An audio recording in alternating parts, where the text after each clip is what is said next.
There are those that say a end-fed half-wave 49-to-1 transformer made this way is good for 100 watts. There's people that say you can use this core and get 50 watts. There's people that say a stack of 3 of these cores is good for 600 watts.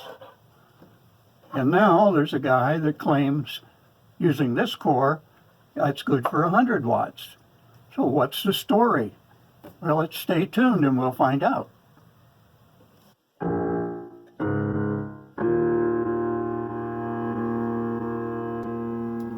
These ferrite cores here are the ones that are usually used to construct ununs for end-fed half-wave antennas. There are a lot of people selling unun or transformers for end-fed antennas.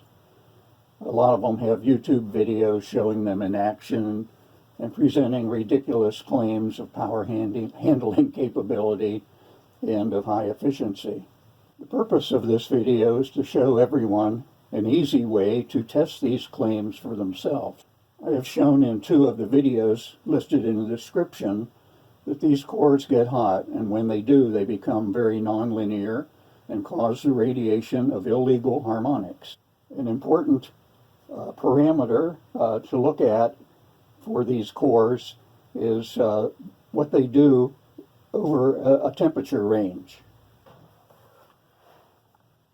These curves are from a manufacturer's data sheet on type 43 material.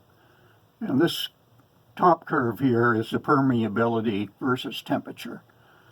And near room temperature, the permeability is about 750 and goes up to almost 2,000 at a temperature of around 150 degrees C.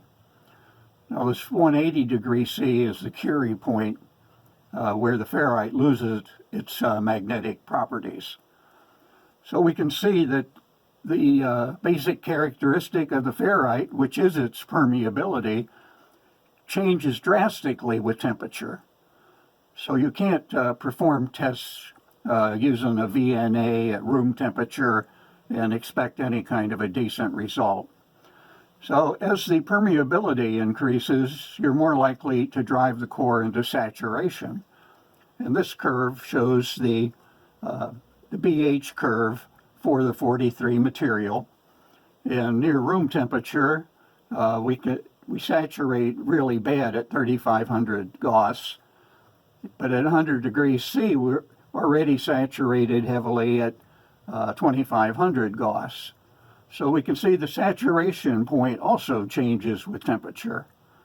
So this increase in permeability will help us get into the saturated area much quicker, and we can see they're both highly dependent on temperature. So we need to be able to measure the temperature of a core to figure out what's going on. Here's another curve from the a manufacturer's data sheet on 43 material, and this is showing impedance derating with temperature. This is temperature in degrees C here, and of course everything is always characterized near room temperature, but you can see how the impedance changes drastically over temperature, and not only that, it changes with frequency. This red line here is for 10 megahertz, and the black line here is for 25 megahertz. So not only does it vary with temperature, but it changes with frequency. So I would expect different results on different bands. So these cores that are commonly used to make ununs for end-fed antennas, what wattage are they really good for? And when do they start screwing up and generating spurious emissions or out-of-band harmonics? Well, you can find out with a thermocouple meter. This thermocouple meter here is available on Amazon for around $25. And I've made a video about this that's listed in the description below. Also, there's videos listed about thermocouples, how to use them, what they are, and so forth. Now here's a thermocouple meter that costs several $100s. But for this kind of work, measuring core temperatures and determining things about cores, this will work fine. And I'm going to show you here how to make measurements, meaningful measurements, and determine efficiency and losses very easily. Now first, it's going to seem kind of complicated if you're not familiar with the subject of specific heat. But I'm going to try and explain specific heat to you and then show you how to measure specific heat of ferrite material. Unfortunately, on the manufacturer's data sheets, they don't tell you the specific heat in the list of physical properties. So we'll have to measure it for ourselves. And it's not that hard to do. I'll show you how I did it, and you'll be able to do it yourself if you want to. So here's a little dissertation here on energy and specific heat. Now, when we talk about energy, there's several scales that are often used. I'm sure you've heard of a calorie, and 1 calorie is the amount of energy needed to heat 1 gram of water by 1 degree centigrade or Celsius. Now, the food calories that you hear about are actually 1,000 times that. This is called a gram calorie, and food calories are kilogram calories. So they're 1,000 times bigger than this calorie. Another unit of energy measurement is the joule. And this is the thing that will be the handiest for us, because a joule is a watt second. It's the amount of energy in 1 watt for 1 second. And we're used to dealing in watts as hams. So that's a nice convenient unit of measure. Now it turns out that 1 calorie of energy, that's the gram calorie, is equal to 4.186 joules. So if we can dump 4.186 joules into 1 gram of water, the temperature will rise 1 degree Celsius. And if we did the same thing with 1 gram of aluminum, we would find that the temperature would rise 4.7 degrees C. And if we did the same thing, the same amount of energy into 1 gram of copper, we'd find the temperature went up 10.9 degrees C. And the reason for that is different materials have a parameter that's called specific heat. And the specific heat of water is 4.186 joules per gram degree centigrade or Celsius. The specific heat of aluminum is only 0.897. So we get like 4.7 times the temperature rise for the same amount of energy. And copper has an even lower specific heat, and we'll get almost 11 degrees C rise for the same amount of energy put into copper. Now, copper is more thermally conductive than aluminum, but aluminum has more than twice the specific heat of copper. So that's why it's often used for heat sinks. It can store a lot more heat than copper. It can't conduct it or dissipate it any faster, but it can store it. So what happens when we put a certain amount of joules, that's watt seconds, into ferrite? Well, we don't know yet, because we don't know the specific heat of type 43 ferrite. I did a lot of searching, and I found on some data sheets, they say typical specific heat for ferrites range from 0.7 to 0.8. Now again, that's joules per gram degree C. And then I found another source that said they range from 0.71 to 1.05. So there's nothing here to help us. So we're going to have to measure it ourselves. And that's what I'll show you next, is how to go about measuring the specific heat of the 43 mixed ferrite. Well, here's our setup for measuring the specific heat of the type 43 ferrite.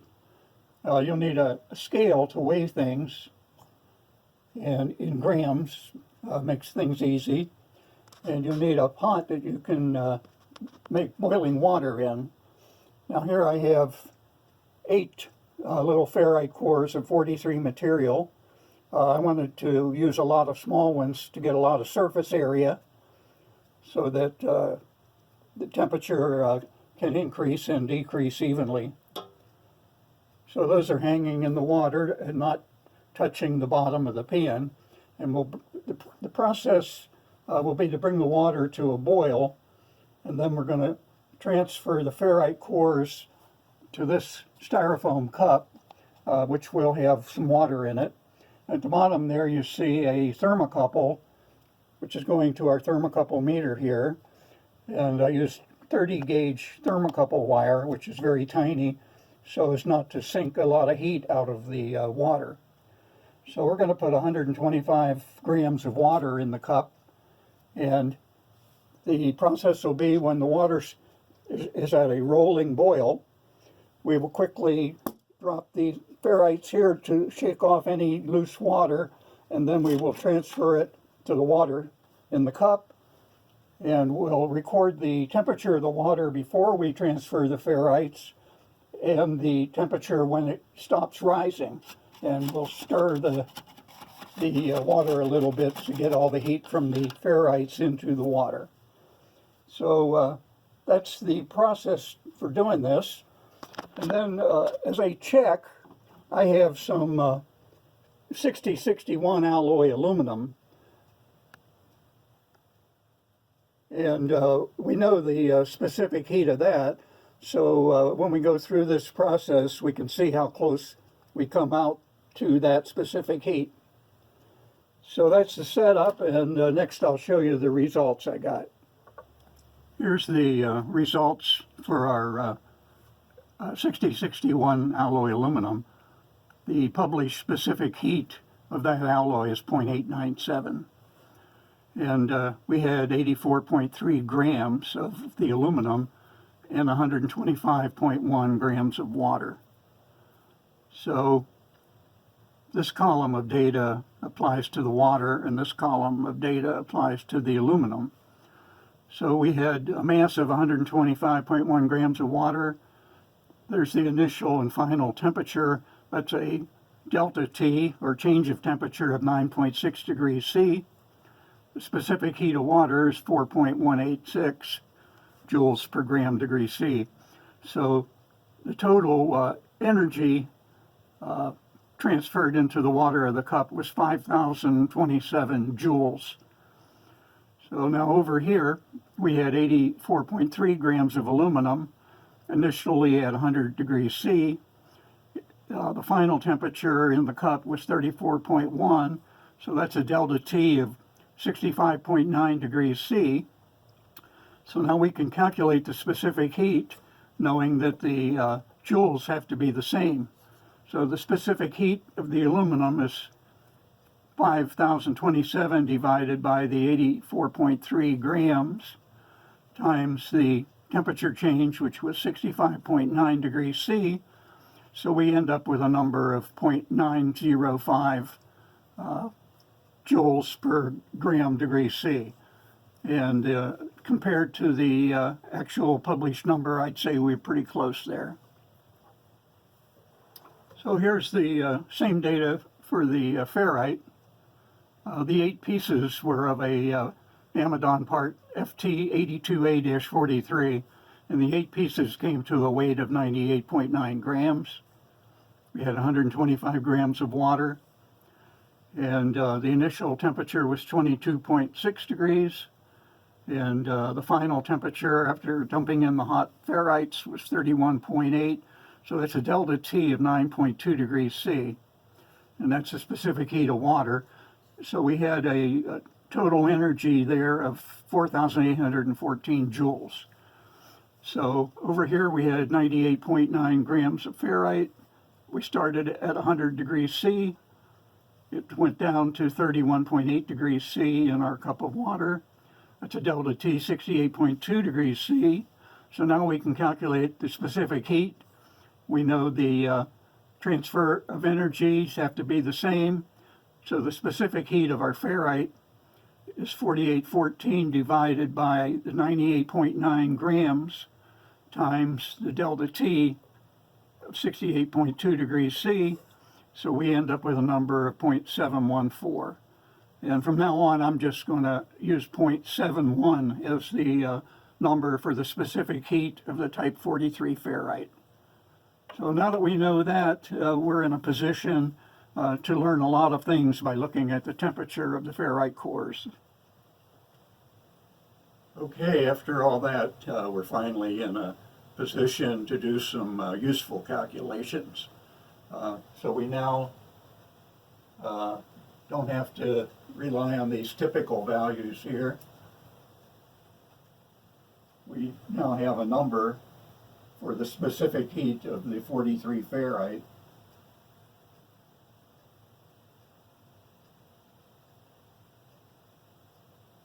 Now, if someone knows a more accurate value than what we came up with here, please let us know in the comments below. I don't imagine we're off by too much, but if there's some official number we should use, please let us know. So we have this equation that says the change in temperature is equivalent to the watt-seconds that gets dumped into the core divided by the specific heat times the mass of the core in grams. So we need this equation in a little different form to do the useful calculations of the losses in the ferrite core. So let's do that next. Attach the thermocouple to the core of the 49:1 transformer. I use silicon rubber or an RTV. It has to be able to stand the high temperatures that the core will get to. And by connecting that thermocouple to our $25 thermocouple meter, we can figure out the losses in the core and know what the efficiency is and reach a better understanding of what happens with these cores. Okay, here I've rearranged our equation to a form that could be useful to us in determining the losses in a ferrite core. And the equation now is the watts lost in the core is equal to the temperature rise, or delta T, times the mass in grams, times the specific heat, divided by the time that power was applied to the core. So here's a hypothetical example. This is just made up numbers, but it's to show you how to do this. Let's say we're transmitting 100 watts into our 49:1 unun for 10 seconds. And our transformer is made up of the FT240-43 core, which, as I showed you at the beginning of the video, it weighs 121.2 grams. And let's just say that in that 10 seconds of transmission, we see the core temperature rise by 2 degrees C. Well, the watts that had to be dumped into the core to create that temperature rise is equal to the temperature rise times the mass of the core in grams times the specific heat divided by the 10 seconds. And in this made up example, that would calculate out to be 17.2 watts. Now, there's another thing to think about, and that's the cool down rate. Every time we transmit, the temperature is going to go up. In this case, let's say 2 degrees. Then while we're not transmitting, the core will cool down, but at a much slower rate. And the next time we transmit, the temperature gets a little higher, and again. So the temperature keeps ratcheting up. And the cool down rate will vary a lot depending on the design and packaging of the unun. For instance, if the core is out in open air, it'll cool down much faster than if it's sealed up in a plastic box. So one thing, if you're going to buy a packaged unit, you might ask the vendor Well, what's the cool down rate? Well, the cool down rate will also vary with temperature. So it's a very complicated thing. So can this core handle 100 watts? Well, we don't know. And it's a function of the duty cycle and the cool down rate. But what we're going to do next is take an unun 49-to-1 and connect it to an identical unit here, and I'm going to connect the output of my transmitter here and run this to a 50 ohm dummy load, and then I can transmit for particular time periods and look at the temperature rise and cool down rate for this core, which will be in open air, and maybe we can learn something about what happens as we ratchet the temperature up. Now, what will eventually happen is you'll see your SWR change when we get up into the saturation area. But unfortunately, before you can even notice your SWR change, you've been spewing out harmonics. As the core gets up in the area of 80 degrees C, depending on the particular configuration, there's measurable harmonics generated. And if you watch the videos listed below, I show you how I determined that and what the measurements are. And watch those videos if you really want to thoroughly understand this subject. Well, this video is getting a little too long, so I'm going to break it up and have a part 2. And in part 2, we'll cover thermal lag and equilibration of the core. Turns out this cool down rate is even more important than I first thought. And the real question may be not how much power can the core handle. The real question may be for how long. Then we're going to measure the losses on the popular HF bands of the FT240-43.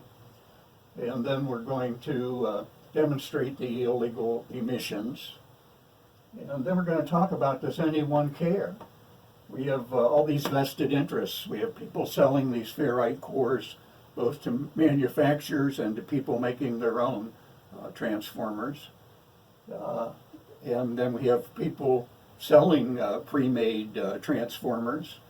So there's a lot of people that don't want to talk about these problems. So if you don't want to miss this video, be sure and subscribe, and I hope you'll give us a thumbs up.